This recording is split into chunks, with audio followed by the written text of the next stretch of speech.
Good morning, everybody. You have been doing a great job with math. We've been looking at number combinations that make 10. We've been taking a number and decomposing it and breaking it into parts.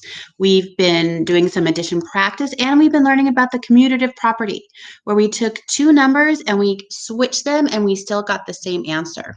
Today, we're going to be looking at something that's a little bit similar, and it's taking the greater number and adding that one first. So let me show you what that looks like in our workbook.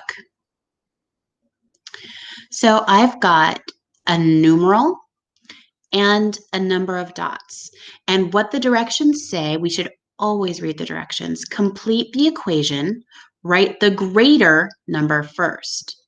The greater number is the larger number. So if I look at 1 and 4, in my brain, I know 4 is the greater number, but looking at the dots, I can see it clearly.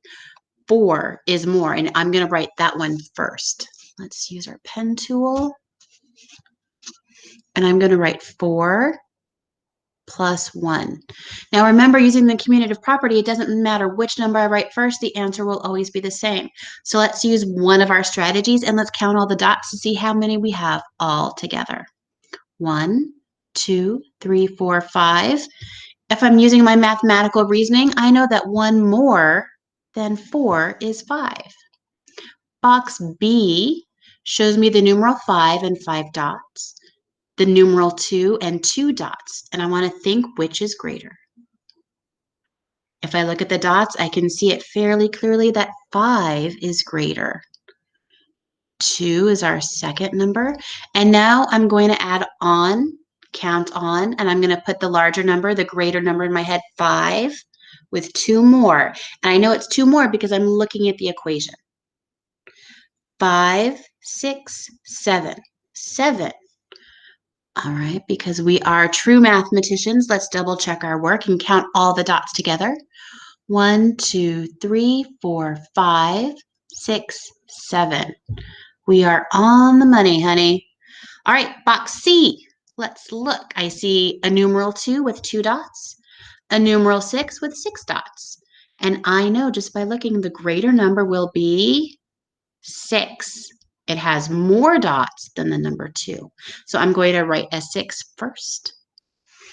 I'm going to add 2 to my equation. So my equation says 6 plus 2 equals, let's count all the dots first.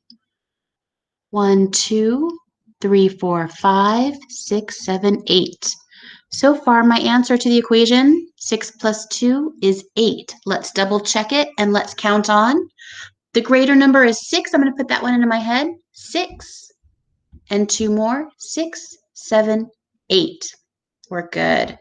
All right, box D, I see the numerals and boxes are green. I see a 2 with 2 dots and a 4 with 4 dots. Think for a moment, which is greater? Yep. 4 is greater. I'm going to write that numeral first.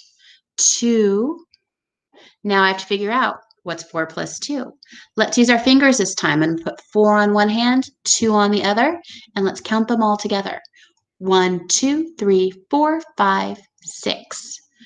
The answer to my equation is 6, but we always double check. Let's count them all together. 1, 2, 3, 4, 5, 6. We are on the money. All right, box E.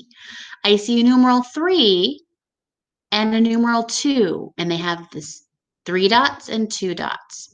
And I look, this one has 1 more. So I know with my mathematical reasoning that 3 is greater than 2. I'm going to write that numeral first. 3 plus 2, 3 plus 2 equals, count with me, 1, 2, 3, 4, 5. All right. I'm going to put the greater number in my brain. Here's 3. Here's 2 more. Let's count on. 3, 4, 5. We're good for 5. Last one, box F. I see 1 dot and I see 7 dots. I don't have to figure out which one is greater. I can just look at the dots and say, there are many more dots in that die than on the one die. So I'm going to write 7 first because I know it's a greater number. The next number is 1. And let's think about it. When you're counting, what's 1 more than 7? 8. I think it's 8. I'm going to write an 8. But of course, what will I do next? Check it. All right. I'm going to put 7 in my brain. 1 more. 7, 8. Great job, everybody. Tomorrow we're going to have something fun to do to help reinforce this concept and continue to do a great job.